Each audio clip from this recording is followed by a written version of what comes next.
안녕하세요. 저는 가게를 운영하며 두 아들을 키우고 있는 30대 후반의 싱글맘입니다. 이혼한 건 꽤 됐지만 이제야 제 이혼에 대해 이야기할 용기가 생긴 것 같아요. 솔직하게 말하면 다 잊은 줄 알았고 꼭꼭 덮어뒀다고 생각했거든요. 이혼이라는 게 환영받을 일은 절대 아니라는 데에 저도 솔직히 동감하는 편이에요. 당사자들이 아닌 아이들이 고통받을 생각을 먼저 해야 하니까요. 그렇기 때문에 절대로 경솔하게 생각하면 안 되는 부분이기도 하죠. 그런데 왜 이혼했냐고요? 그것도 아이들 때문이라고 대답할 수밖에 없네요. 시댁은 저와 아이들에게 그다지 좋은 환경이 아니었거든요. 저도 살아보기 전에는 아무것도 몰랐어요. 전 남편의 가족들이 어떤 사람인지를 내가 알 길이 없었다고 그렇게 말하는 것도 변명처럼 느껴지기는 하지만요. 지금 이렇게 사연글을 쓰면서도 내가 잘못하지 않은 것이 맞나 그렇게 깊이 생각해 봐야 할 정도죠. 그래도 제가 나쁘지 않은 길로 가고 있다고 말할 수 있는 건 밝게 자라준 두 아들 덕분이기도 해요. 이제 중학생, 초등학생인 두 아들이 잘 자라주어서 저는 이혼을 후회하지 않을 수 있는 것 같아요. 저와 남편은 소개팅으로 만났어요. 조금은 이른 나이에 결혼을 하게 됐고 아이를 낳았죠. 전 어릴 때부터 요리에 관심이 많았어요. 특히 양식을 좋아했는데 아마 동생 때문이었을 거예요. 나이 차가 많이 나는 남동생에게 맛있는 걸 해주고 싶어서 고등학교 들어갈 무렵부터는 제대로 음식을 배워서 요리해주곤 했거든요. 그렇게 대학도 들어가지 않고 고등학교 졸업과 동시에 장사가 잘 되는 큰 규모의 가게에 취직해 일했어요. 그리고 20대 초반에 남편을 만나게 됐고 20대 중반에는 결혼하게 됐어요. 당시 저는 요리사라고 하기도 어려운 말단 직원이었고 경력을 쌓고 말고 할 것도 없이 임신으로 퇴사까지 하게 됐어요. 그래도 그게 싫지는 않았어요. 요리는 언제든 다시 시작해도 된다고 생각했고 무엇보다 아이가 생겼다는 것이 저에게는 큰 기쁨이었거든요. 그런 저의 결혼 생활에 단 하나의 문제가 있었다면 하나부터 10까지 간섭하는 시모 때문이었어요. 당시에도 꽤 큰 규모의 음식점을 운영하는 시모와 시부는 제게 꽤나 스트레스가 되는 존재였어요. 시모는 하나부터 10까지 잔소리를 해대고 시부는 그 잔소리가 들리지도 않는지 말리지도 동조하지도 않고 아예 투명 인간처럼 굴었어요. 보통 며느리 사랑은 시아버지라는 말을 하잖아요. 근데 저희 시부는 정반대였어요. 아예 저는 남처럼 대하더라고요. 그래도 그런 시부가 시모보다는 더 괜찮았다고 하면 시모가 얼마나 심각한 간섭을 했는지 감이 대충 오시죠? 저와 시모의 갈등이 시작된 건 아이를 임신했을 때부터였어요. 제가 임신 사실을 알렸을 때부터 시모는 먹는 것, 행동하는 것, 생각하는 것까지 통제하려 했어요. 물론 지금이야 통제라는 단어를 쓰고 있지만 당시에 아무것도 모르던 저는 그게 통제가 아니라 사랑이며 관심이라고 생각했죠.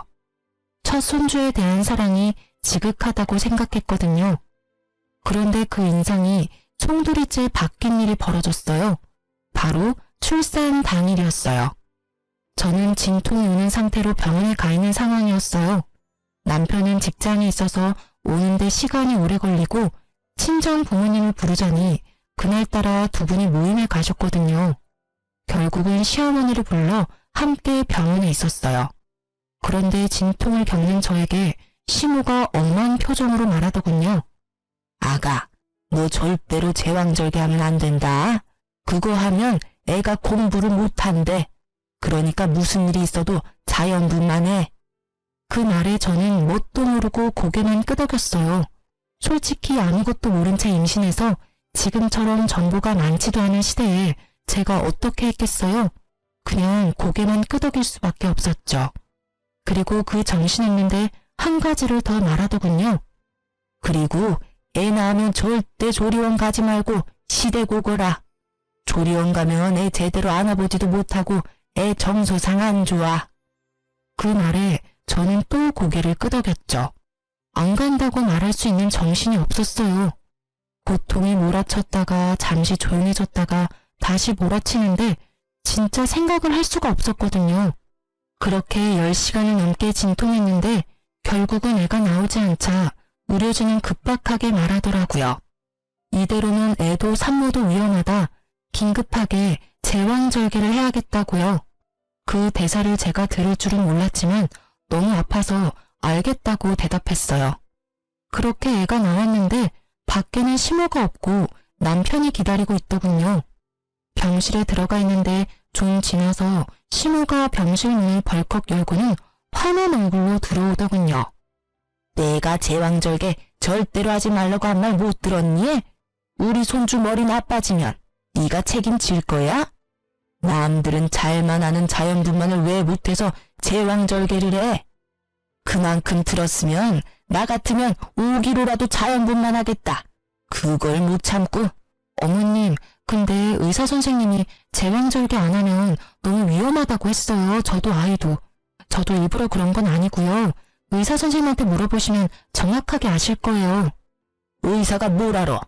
그 사람들은 그냥 애만 빼주면 되는 사람들이라고. 네가 해달라고 했으니까 해줬겠지.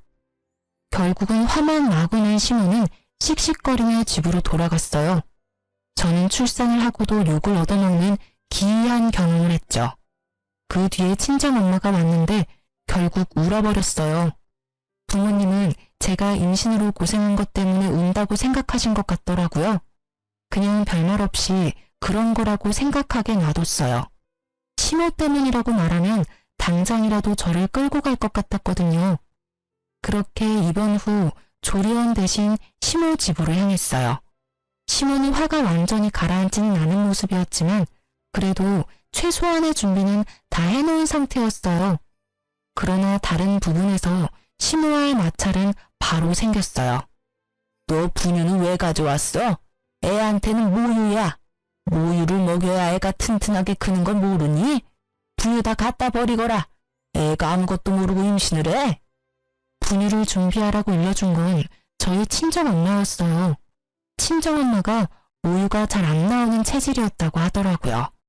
저도 마찬가지였는지 병원에서 애 젖 물렸는데 젖도 안 나오는 데다가 애는 거부하고 완전 난리였죠. 그래서 어쩔 수 없이 분유를 먹였던 거고요. 제가 말할 틈도 없이 시모는 제 가슴을 꺼내더니 마구잡이로 쥐어짜며 억지로 모유를 빼내려고 하더군요. 정말 통증이 상상 이상이라 앓는 소리가 날 정도였거든요. 그렇게 조금이라도 나오면 이번에는 애가 안 먹는 거예요. 아마 아이 입 크기가 작아서 젖을 제대로 못 물었던 것 같아요.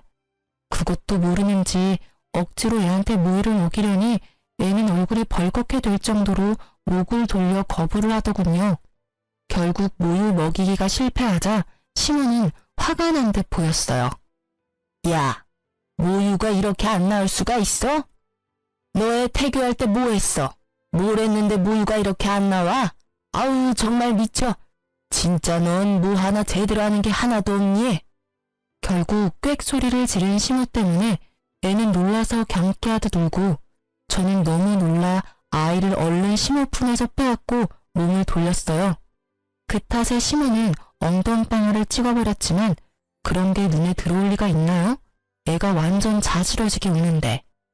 달래놓으면 배고파서 울고 울면 모유를 먹이라며 눈에 쌍심지까지 켜고 저를 지켜보는 시모 때문에 결국 저는 버틸 수 없었어요. 시모가 보는 앞에서 차곡차곡 풀었던 짐들을 다시 챙겼어요. 시모는 제가 정리하는 거라고 생각한 모양이더라고요. 저를 두고 잠시 밖에 나간 사이에 저는 친정엄마에게 전화해서 데리러 오라고 했죠. 그리고 얼마 있다가 엄마가 도착했다는 전화를 하자마자 애를 안고 짐을 질질 끌고 밖으로 나왔어요. 다행히 시모는 어딜 갔는지 없는 상태였고요. 그렇게 무사히 탈출에 성공한 저는 친정으로 도피했어요. 친정집까지 가는 길에 남편에게 전화가 오더군요. 시모 전화를 무시했더니 남편이 연락이 온 거예요. 당신 도대체 어디야? 엄마가 당신 없어졌다고 난리도 아닌데. 지금 바쁘면 저녁에 친정으로 와. 나 친정 가. 시댁에서 조리 못하겠어. 그렇게 말하고 전화를 뚝 끊어버렸죠. 그리고 저녁에 남편이 친정에 들렀더군요. 여보, 왜 여기 와 있어? 어머니가 엄청 찾으셨어. 당신 걱정돼서. 걱정? 무슨 걱정? 내가 그 집에 가자마자 무슨 짓을 당했는지 알기나 해? 왜 그래? 무슨 일 있었어? 저는 서러운 마음에 울면서 남편에게 하소연하듯 말했어요. 어머님, 자연분만 안 하고 제왕절개했다고 나 혼낸 것, 그리고 모유도 안 나오는데 억지로 모유 주려고 내 젖가슴까지 쥐어짜면서 애한테 억지로 먹이려고 했어. 애가 입이 작아서 못 봤는데도 억지로 먹이려니 애는 얼굴 빨갛게 돼서 울지, 나는 아프지. 게다가 모유를 안 빨려는 애한테 모유 주라며 분유는 가져가 버리고. 아니, 어떻게 그러실 수가 있어? 무턱대고 안 되는 걸 되게 하라며 강요하는 게 말이 돼? 그 상태로 무슨 산후조리를 해? 결국 우는 제 앞에서 남편인 친정 부모님 눈치를 보며 그러더군요. 어머니가 첫 손주라서 마음만 앞서서 그런가 봐. 내가 어머니한테 당분간 여기서 조리한다고 말해놓을게. 애 좀 클 때까지는 집에도 안 오시도록 해줘. 솔직히 어머님 좋은 마음으로 볼 자신이 없어. 결국 남편은 제가 보는 앞에서 시모에게 전화해 조리는 친정에서 하기로 했고 당분간은 만나러 오지도 말라고 못을 박았어요. 그랬더니 수화기 너머로 아주 고래고래 고함치는 소리가 들리더군요. 남편은 쩔쩔매더니 대충 얼버무리고 전화를 끊더군요. 그게 화근이었어요. 시모는 그 이후로는 제 폰으로 문자를 마구마구 보내기 시작했어요. 완전 문자 폭탄이었죠. 네가 우리 집 망쳤다. 애 하나 낳은 게 유세냐? 네가 뭔데 내 아들 집에 오라 마라 하냐? 몇 번이고 몇 날 며칠을 그렇게 문자를 보내는데 죽겠더라고요. 사람이 피말라 죽는다는 게 어떤 건지를 이때 알았죠. 저도 참지만은 않았어요. 당장 시모에게 전화를 걸었어요. 어머님, 이런 식으로 문자 보내시면 안 되죠. 솔직히 제가 오죽했으면 남편한테 그런 하소연을 했겠냐고요. 애가 배고파서 우는데 모유 먹어야 한다면서 분유까지 뺏어가 버리시고. 애가 안 먹는데 그러면 어떡해요? 그대로 애를 배고프게 만들어요? 배고파서 내내 우는 애를? 그거야말로 문제 있는 거 아니냐고요. 세상에 어느 시어머니가 손주를 그렇게 다뤄요? 너 말 다 했어? 야, 남들 다 아는 거 못하는 네 잘못이지 그게 왜 내 잘못이야? 그리고 손주 잘못되면 다 네 탓이라고 내가 말했지? 제왕절개 하지 말라니까 기어코 해놓고선 조리까지 해준다고 했더니 홀라당 친정으로 도망이 나가고. 어이구, 그래서 애는 잘 키우겠어? 제왕절개라도 할 말 많은데 저 그거 안 하면 애랑 둘 다 죽는다고 했거든요? 어머님이 의사예요? 의사도 아니면서 의사 말 다 무시하고 저한테 자연분만하라고 하면 제가 목숨까지 걸어야 하는 거예요? 어머님이 아무리 대단해도 그건 아니죠. 의사가 아니라는데. 그래도 여전히 어머님은 어머님 생각만 하시잖아요. 애가 바보가 되든 말든 제가 알아서 키울 테니까 걱정하지 마세요. 어머님한테 키워달라고 안 할 테니까 앞으로 저한테 연락 마세요. 할 말 있으면 그이한테 전화하시고요. 결국 저는 전화를 끊어버리고 시모 전화를 수신 거부 처리했어요. 속에 어찌나 천불이 나는지. 연락을 안 받으니 점점 나아지긴 하더군요. 남편에게 연락이 왔는지 남편이 왜 연락 안 받냐길래 문자 폭탄 보여주며 이래서 수신 거부해놨다고 했더니 남편도 아무 말 없이 수긍하더라고요. 결국 시댁에는 가지 않게 되었어요. 남편이 제게 시댁에 가자고 말도 꺼내지 않았거든요. 그렇게 안 보고 사니 그나마 스트레스는 덜 받았어요. 그런데 그 평화로움도 오래 가지는 못했어요. 남편이 퇴직을 했거든요. 퇴직했다기보다는 권고사직이었죠. 직장이 힘들어지면서 사람을 내보내야 하는 상황이 발생했고 남편이 그 중에 한 명이었어요. 그 부서에서 가장 애매한 위치에 있던 게 남편이었거든요. 그렇게 퇴사하고 나니 집안 가계가 기울더군요. 퇴직금과 실업급여로 버틸 수 있는 건 잠시뿐이었어요. 결국 남편은 이참에 직장을 그만두고 시부모가 하는 음식점에서 일을 하기로 했어요. 솔직하게 말해서 저는 그게 너무 싫었어요.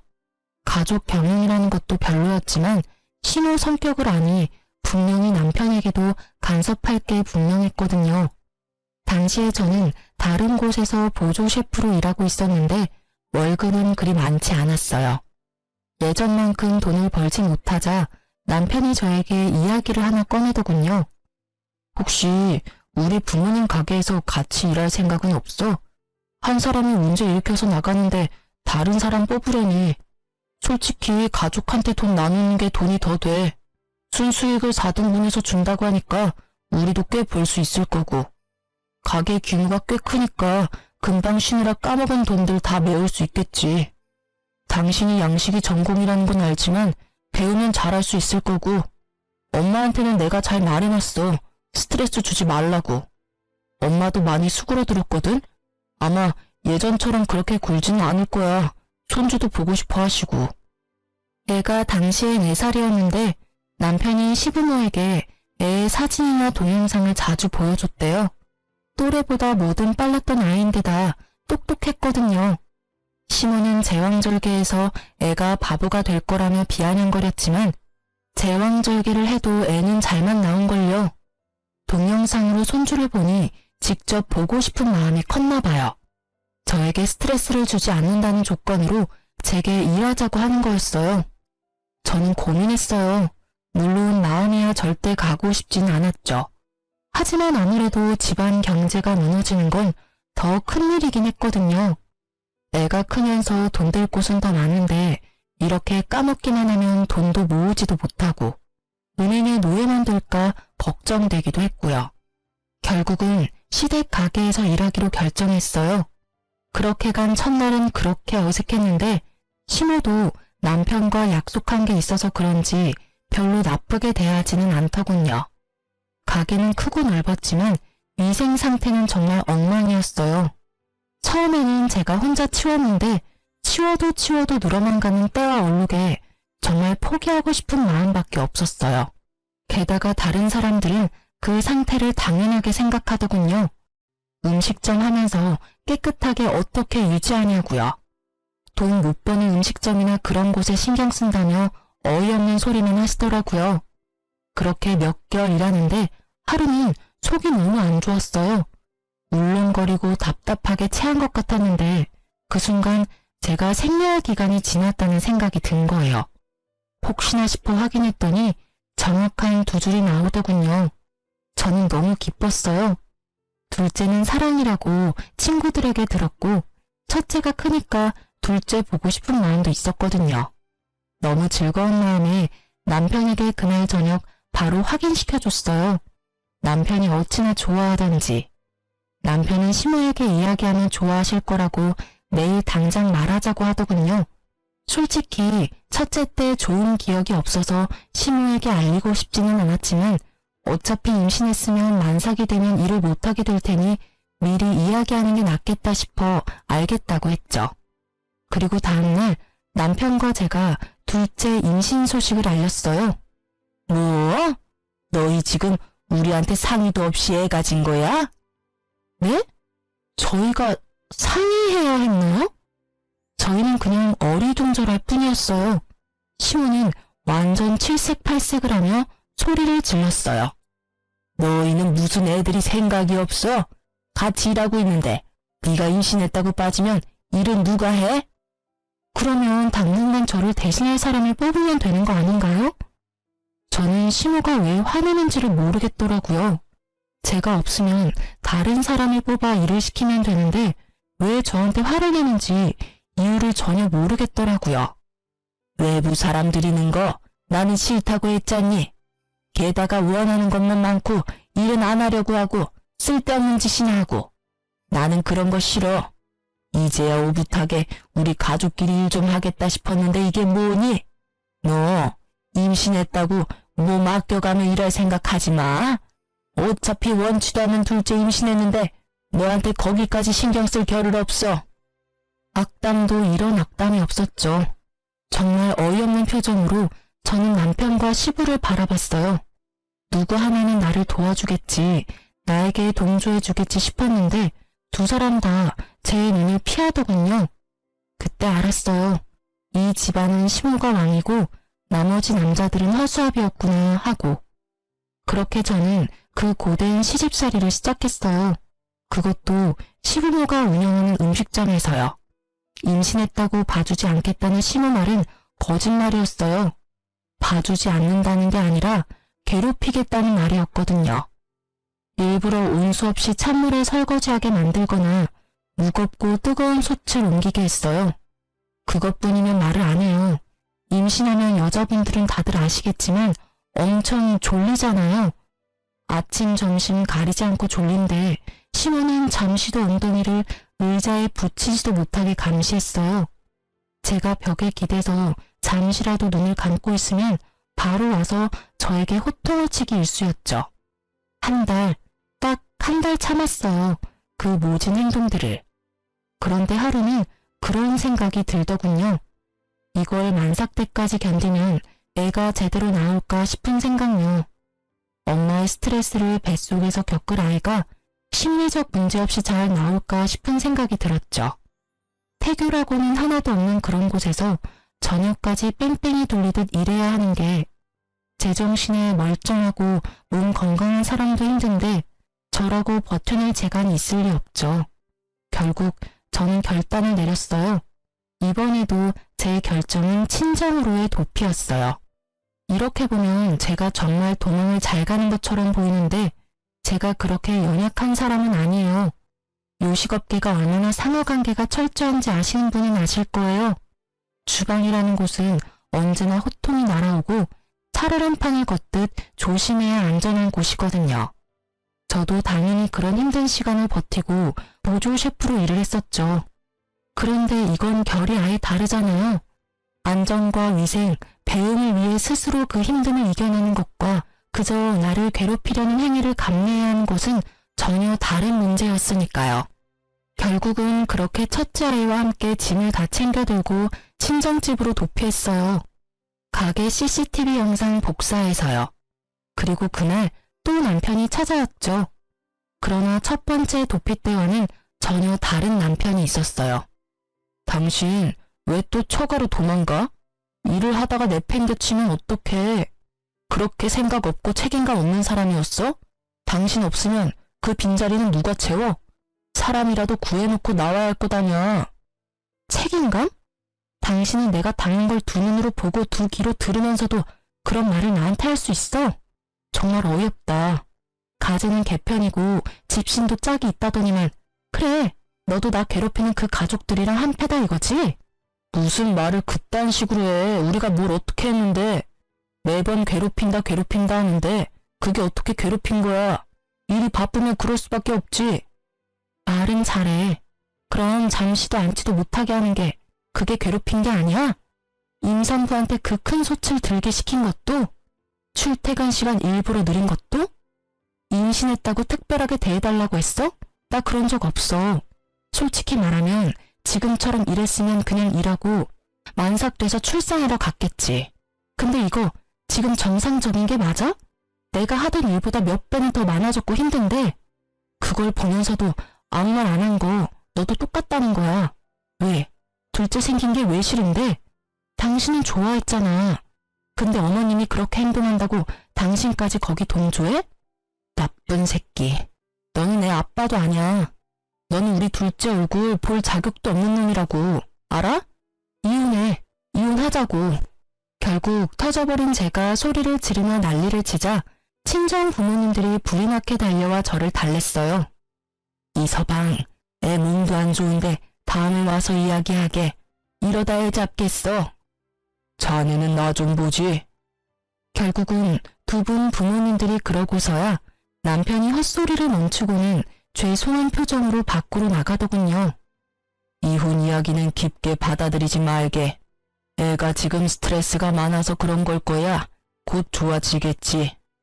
아니, 아빠, 나 저 사람이랑 이혼할 거야. 그 집안 사람들 꼴도 보기 싫어.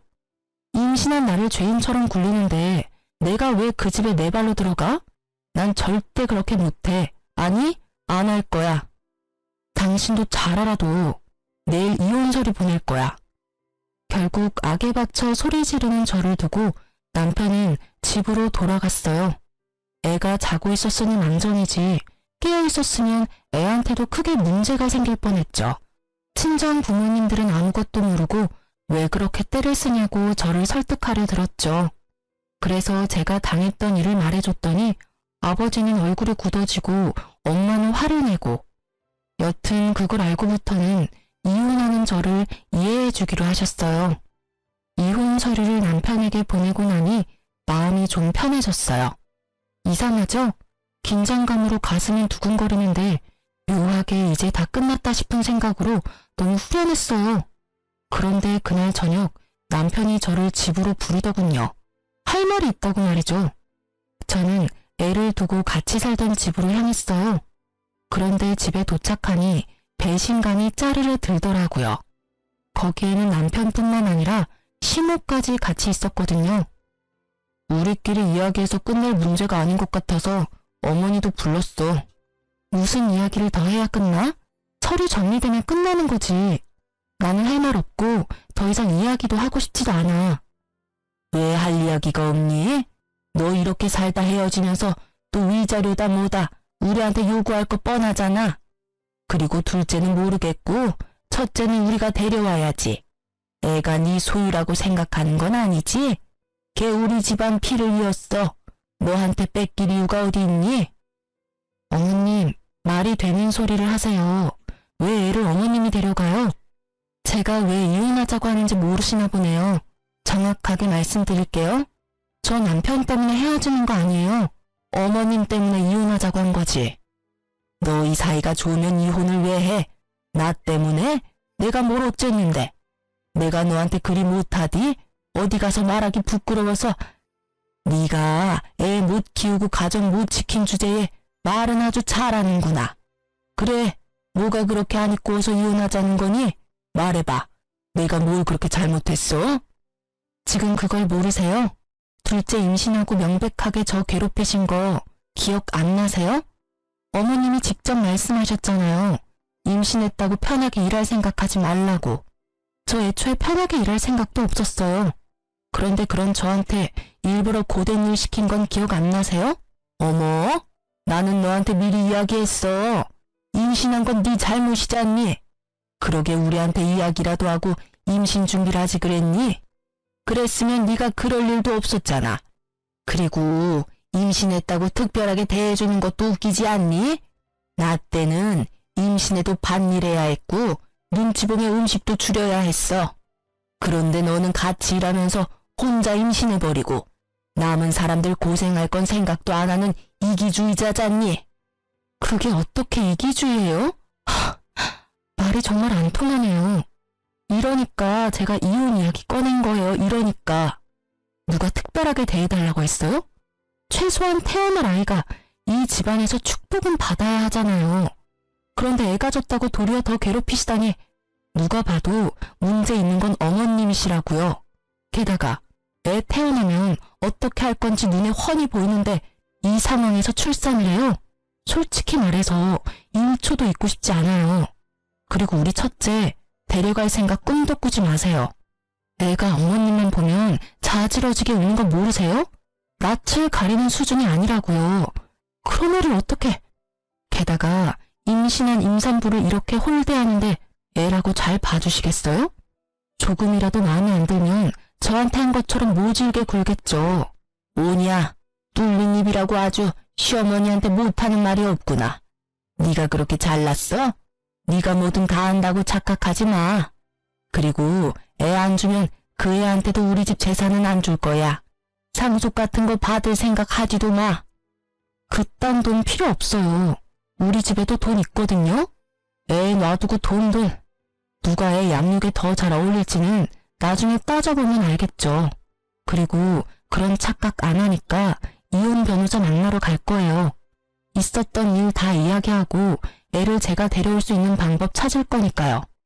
그리고 미리 말해두는데 둘째 임신 중에 일 과하게 시킨 것도 친권 양육권 지정하기 전에 다 말할 거니까 알아서들 잘 준비하세요. 그렇게 이야기하고 저는 홀로 집으로 돌아왔어요. 너무 화가 났어요. 남편이 제 편을 들어주고 안 들어주고는 이제 상관없었어요.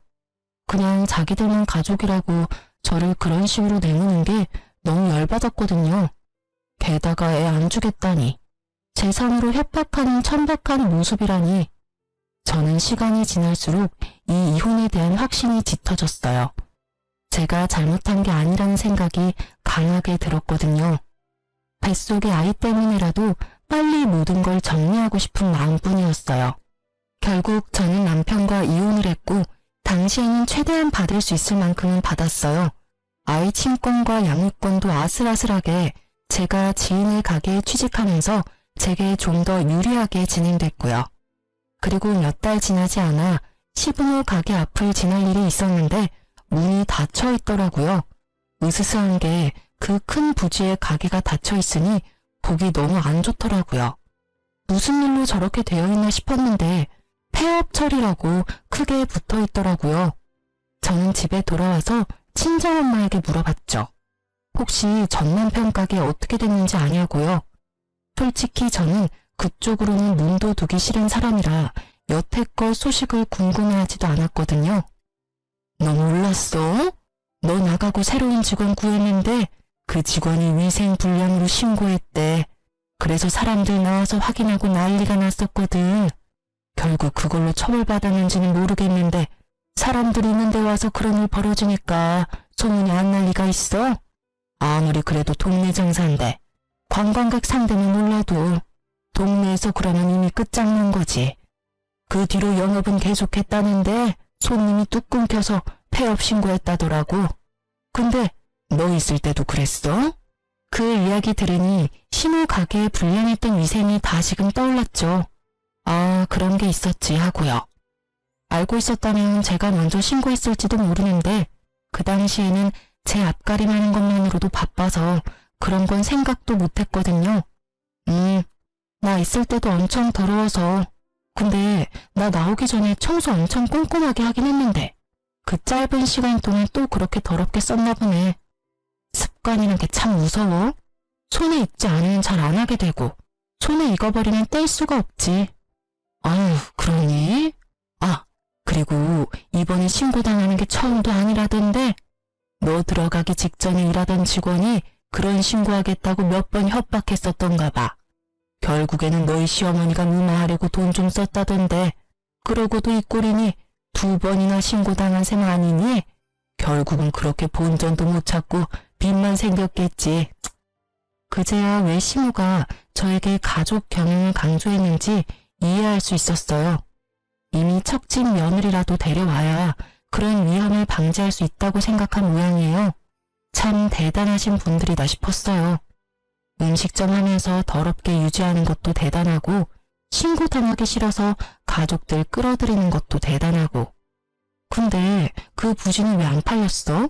좀 외지에 있긴 하지만 그래도 가격 좀 나갈 건데. 어머 얘, 그 동네 상권 다 죽었어. 옆동에 젊은이들 많이 찾아오는 곳에 새롭게 맛집 골목 만들어져서 땡땡동은 상가 임대도 잘 안 들어온다던데. 아마 부지 팔기는 더 힘들 거다. 그리고 식품위생으로 신고당해서 동네 사람들한테 눈도장 제대로 찍혀서 새 음식점으로 들어오면 뭐하니? 새로 들어와도 장사 안 될 게 뻔한데. 동네 사람들한테 더럽다는 인식 없애려면 시간 좀 걸릴걸? 친정엄마 이야기를 들으니 끄덕거릴 수밖에 없었죠. 음식점이라는 건 위생과 관련된 소문에는 예민할 수밖에 없거든요. 모르고서라도 거기를 샀다가 음식점을 하면 바로 망하게 되는 지름길이니까요. 결국 시모는 전 재산 어쩌고 저쩌고 하더니 본인이 스스로 관리 잘못해서 날려먹고 말았네요. 그때 재산 준이 많이 했을 때 아이를 지켜낸 제가 참 잘한 것 같다고 생각했어요.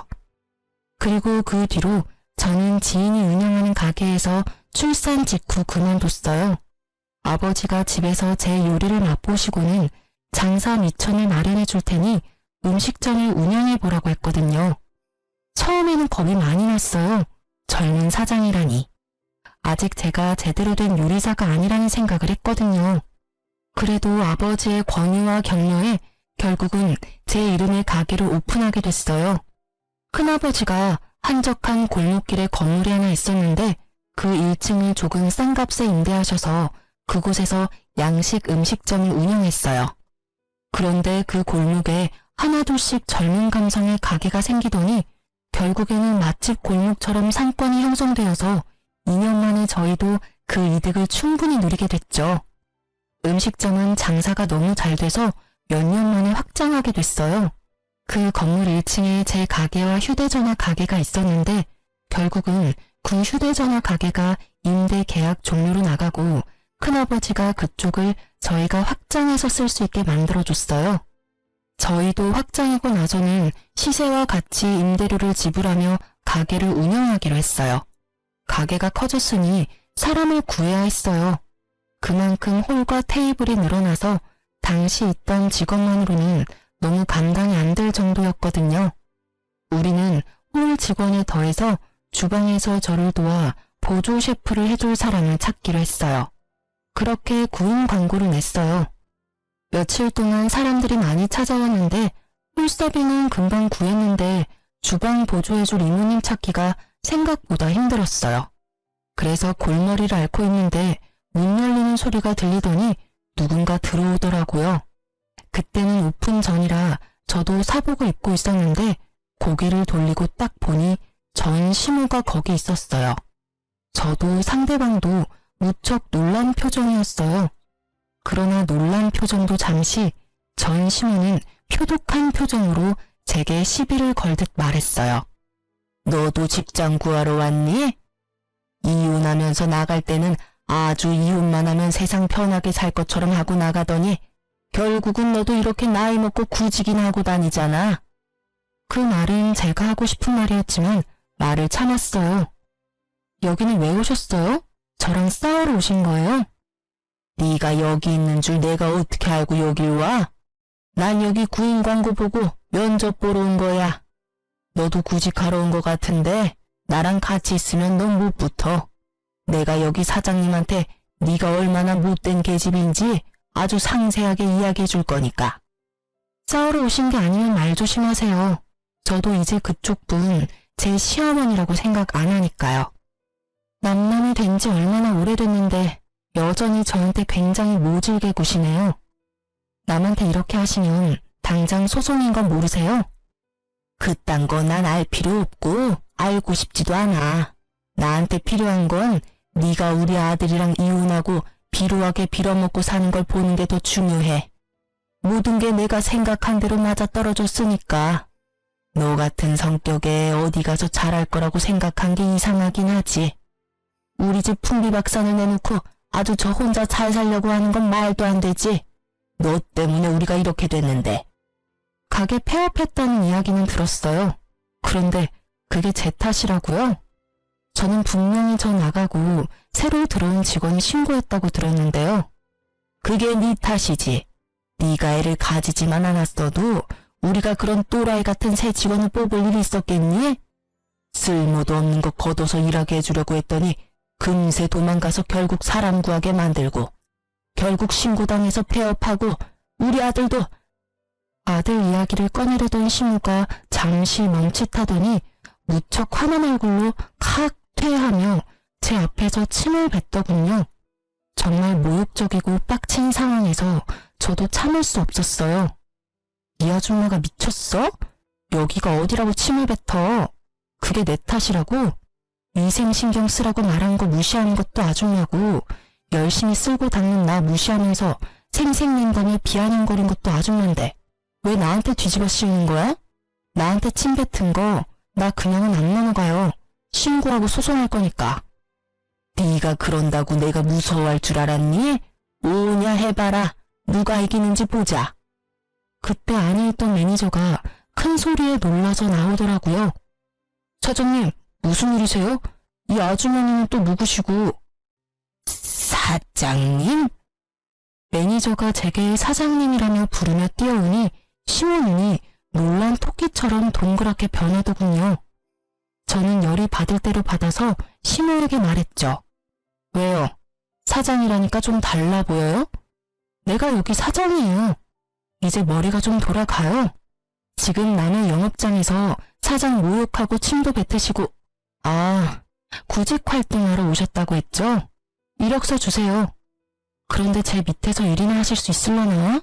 저한테 깍듯하게 사장님 소리하면서 높임말 써야 하는데 그 말에 자존심이 상했는지 얼굴이 시뻘겋게 변하더군요. 비루하게 뭐요?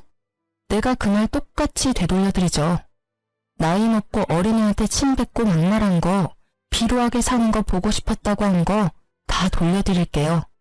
아줌마야말로 비루하게 살고 있으면서 그렇게까지 저를 까내리고 싶었어요?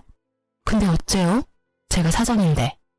저한테 경을 쓰고 제 말 따를 생각이라면 취업시켜 드릴게요. 어떻게 하실래요? 결국 제 말에 전 시무는 욕설을 거하게 내뱉고는 문을 강하게 박차고는 나가버리더군요. 매니저는 이 상황에 그저 놀라서 멍했고 저는 그런 매니저에게 소금 좀 뿌리라고 했어요. 재수가 더럽게 없으려나 보다 하고요. 나중에 알고 보니 신우가 저한테 공격적으로 나온 이유가 있기는 하더라고요. 가게 폐업하고 가족 모두가 취업 전선으로 내몰렸다고 하더라고요. 동네에서 들리는 소문에 의하면 그 음식점 부지에 대출이 많이 껴있었더라고요. 평생을 장사라고 생각했는지 돈이 필요할 때마다 건물에 저당 잡고 써버릇했는데 막상 음식점이 망하니 달달이 내야 되는 이자도 내기 힘든 실정인 것 같더라고요. 전 남편은 전공을 살려보려 했지만 능력이 없는지 취직 다 실패하고 공사장에서 일용직 일하다가 허리 다쳐서 병원 신세를 지고 있다더군요. 그리고 시부는 배달일 하면 돈 버는데 체력이 없으니 많이 벌지도 못하고 병원비만 더 든다고 하고요. 그리고 시부는 제가 본 그대로였죠. 받아주는 곳 없어서 이곳저곳 떠돌아다니며 일하다가 같이 일하는 동료랑 싸워서 퇴사하고 뭐 그런 상황이었더라고요. 솔직히 남의 불행에 즐거워하지는 못하겠는데 이상하게 이해는 되더라고요. 그 사람들이 그렇게 될 거라는 예상을 한 건 아니었지만 좋은 결말을 가지지는 못할 거라는 생각은 했죠. 저에게 한 행동을 보면 다른 사람과도 크게 잘 지낼 거라는 상상은 되지 않으니까요. 전 시무를 만난 건 그때가 마지막이었고 지금은 어디서 뭘 하는지 알지 못해요. 무소식이 희소식이라고 연락 없는 지금을 그냥 즐기면서 살아요. 여자 혼자 몸으로 애 둘 키우면서 그래도 좀 더 잘 살 수 있었던 건 부모님 도움이 없었으면 절대 안 될 일이었어요. 그래서 저는 이혼을 하고 나면 주변 사람들의 호의를 동정이라 생각 말고 주는 건 다 받아야 한다고 생각해요. 그랬기 때문에 지금의 제가 있는 거니까요. 제가 자존심을 세우고자 또는 떨어진 자존감에 안 될 거라고 생각하며 아예 시도를 포기했다면 이런 결과는 얻지 못했을 수도 있죠.